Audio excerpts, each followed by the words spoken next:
Hi, my name is Hannah. Welcome back to my channel. I am really excited to talk about some of the books that I have read the past little while. But first, Feliz Sant Jordi. Here in Catalonia, I think the day I upload this, it will be St. Jordi. And on St. Jordi, we celebrate by giving the people we love roses and books. And so I am so excited. I bought some books for my daughters, so I just wanted to show you them because they're so cute. So the first one is so on theme because for St. Jordi, we celebrate Sant Jordi, slaying a dragon and saving a princess.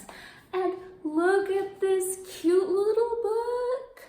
It's giving me a hug, little dragon. And oh, isn't it cute? I think my little 3-year-old is going to just adore this book because the dragon can give her hugs. I think it's so sweet. For my 7-year-old, she wanted a book about science, and so I found this book called Space, and I think it's got the cutest little flaps kind of thing. Look at all of these. With all the little information on all of them. It's so pretty, and I think the artwork is really gorgeous in here. And so I think she's going to love this, and it's super informative, and I think it's perfect for the things that she's interested in right now. So I am so excited about these books. Anyways, Feliz Sant Jordi, and let's jump into the books that I have read in the past little while. So the first book that I want to talk about was a recommendation from Scott over at Gunpowder Fiction and Plot. So I will make sure to link his channel down below. And I read the book Black Cake by Charmaine Wilkerson. So this book is following the aftermath of Eleanor Bennett's death. She leaves behind 2 children, and she leaves behind a story about her past and is telling them about what happened when she was younger and some of the secrets and lies that she kept in her life and why. And this is these 2 siblings trying to kind of come to grips with the different person that their mother was from what they thought, and trying to kind of square those perceptions that they had, as well as honor their mother's final requests. And I thought that this was really heartfelt and really interesting, really wove together so many different perspectives and a lot about culture in the Caribbean and food, and I thought that there were a lot of really interesting aspects to this. So honestly, it was a 5-star. It was just really a good book. Now, this next book I've heard many people talk about, but I put it on my list because it is one of the favorites of AJ Dunn over at AJ Dunn Reads and Writes, and this is an AJ book. I read Demon Copperhead by Barbara Kingsolver. This book is following a young boy, and he is born to a single mother in a trailer and in a low-income neighborhood, and you kind of get this sweeping story of his life and different foster care placements and his struggles. It's one of those long, sweeping books that goes over kind of most of his life, and I thought it touched on some really interesting things because it is set in the United States in these rural areas where they really struggle with the opioid epidemic, and it really touched on a lot of those issues. So I thought that it was really interesting. So if you can't tell from the title, this is a reimagining of the story David Copperfield. Now, I have not read David Copperfield, but as I was reading this book, I went and kind of looked up the synopsis of David Copperfield, and this book uses a lot of the same or very similar names. A lot of the plot points are the same, so I think that she did kind of keep a pretty faithful but more modern, updated version of David Copperfield. But I mean, I can't say that for sure because I haven't read David Copperfield, but from what I looked into, it feels pretty true to the source material. And as I looked up the original in David Copperfield, I was like, okay, so this is why that book was written during that time. And I can see how putting this book in the setting that it was put in is really updating it and making it more accessible and more like true to the intentions of the original. So I thought that that was a really smart decision. I think it was really well done. Like, I enjoyed this book. In parts, it almost just felt too long, and like there were too many characters that it'd take me a minute to remember, oh yeah, that was the guy that did this. Oh yeah, because it's following, you know, David Copperfield, and it's trying to put in all those different plot points. And so at times I got a little confused almost, just like, oh wait, oh yeah, that was the foster brother from this house and this placement. And, you know, it got a lot at times. I think my favorite book by Barbara Kingsolver still is The Lacuna. I thought that that was really interesting because of, once again, the time and place. It was something that I didn't know a lot about and really transported me into Mexico and into these different areas. And this one, I think, did a lot of that, put you in the time and the place, but I knew more about it, so I wasn't like, I want to look this up, I want to see what's going on. And so there was some of that. Overall though, it was a really good read. If you like that really follow a life, coming of age, kid growing up, that's kind of what you're gonna get out of this. If you don't like it, this isn't for you. Overall, I thought it was a really good read, and I'm glad that I picked it up. So this next book I heard about from the channel Dog-Eared Musings, and I will make sure to link her channel down below. And this was the book Everyone in This Room Will Someday Be Dead by Emily R. Austin. And this, I picked it up because the premise just sounds wacky. So we have Gilda, and she's a 20-something atheist lesbian, and she stumbles upon a job opportunity that she takes under kind of false pretenses because she is working as an administrative assistant to a Catholic priest. And so you get in those wacky, zany type situations as she tries to pretend to be Catholic and try to hide her true identity so that she can keep this job. At the same time, she's dealing with crippling anxiety, is constantly ending up in the emergency room because she thinks she's dying and she's just panicking. And she's not really getting treated for it. And there's also the woman who used to have the job that Gilda takes. She recently died, and in the church's email, one of her friends keeps trying to email this lady like, hey, I missed you, how's it going? And Gilda gets all anxious thinking, I can't tell her that her friend has died, so starts pretending to be the old lady and emailing this lady. For a book that talks a lot about anxiety, it can be a little bit anxiety-inducing. You know those books where a lot of the conflict in the plot is because the main character is just being deceitful?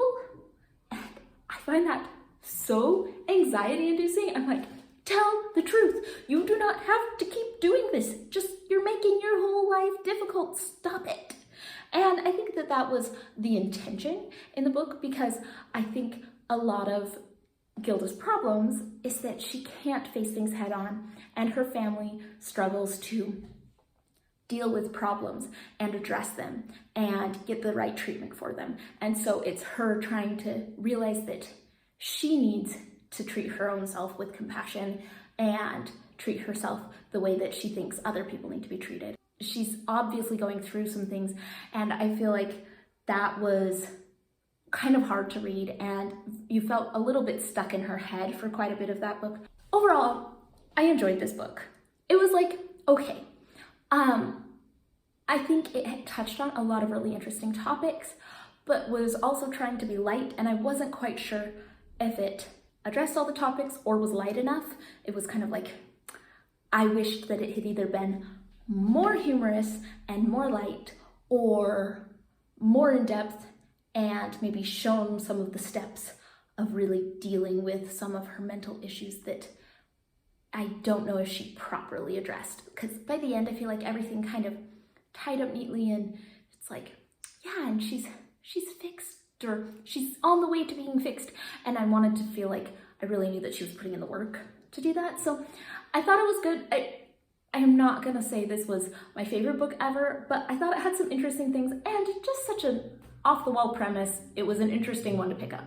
And this last book was a recommendation from Brandon at Brandon's Bookshelf, so I'll make sure to link his channel down below.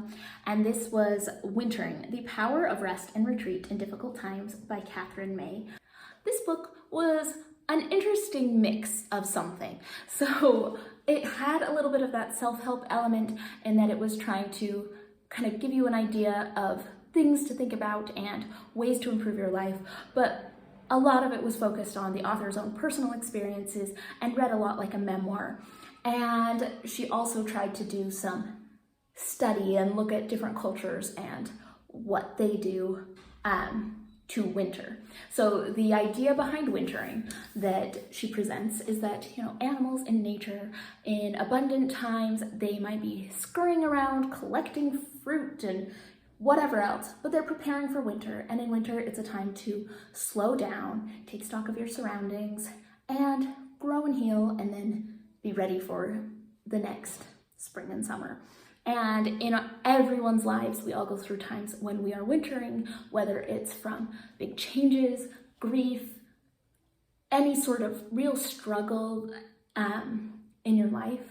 It's a time to also shut down, reevaluate, and try to find the right things to learn from and grow from and understand, because winterings can be times of intense personal growth, and we need to slow down and appreciate that.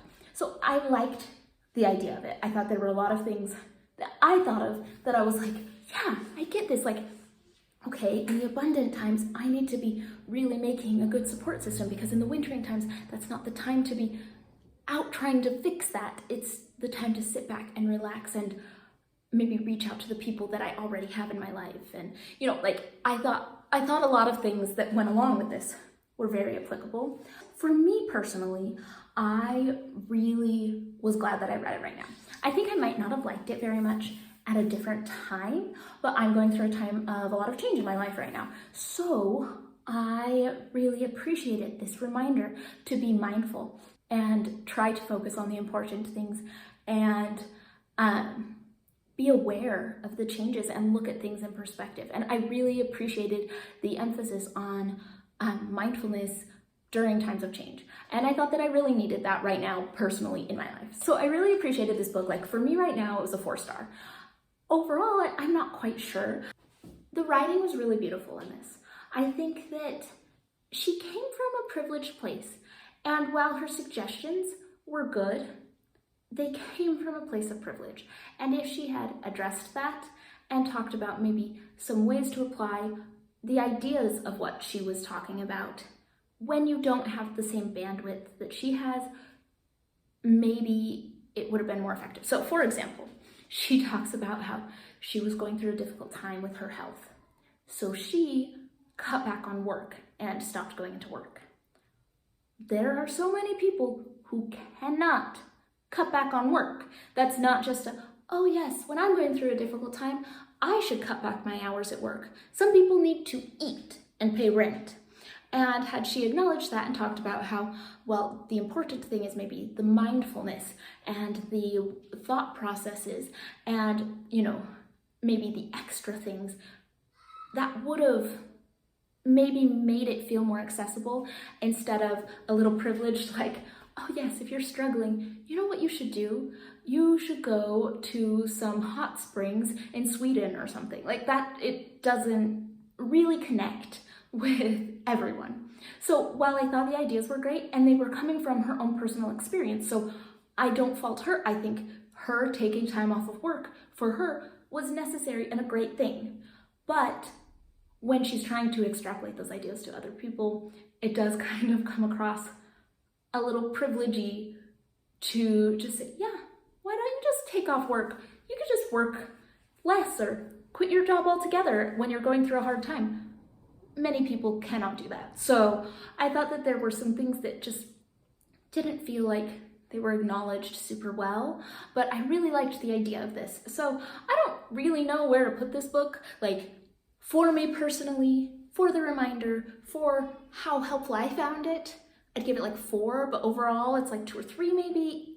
I don't know. It was an interesting one. So if you've read this book, let me know, what do you think? Do you think that this book was successful, or do you think that maybe it wasn't very applicable to a wide range of people? And thank you for watching. If you have any thoughts on these books, please leave them down in the comments below, and I will see you all on the next one.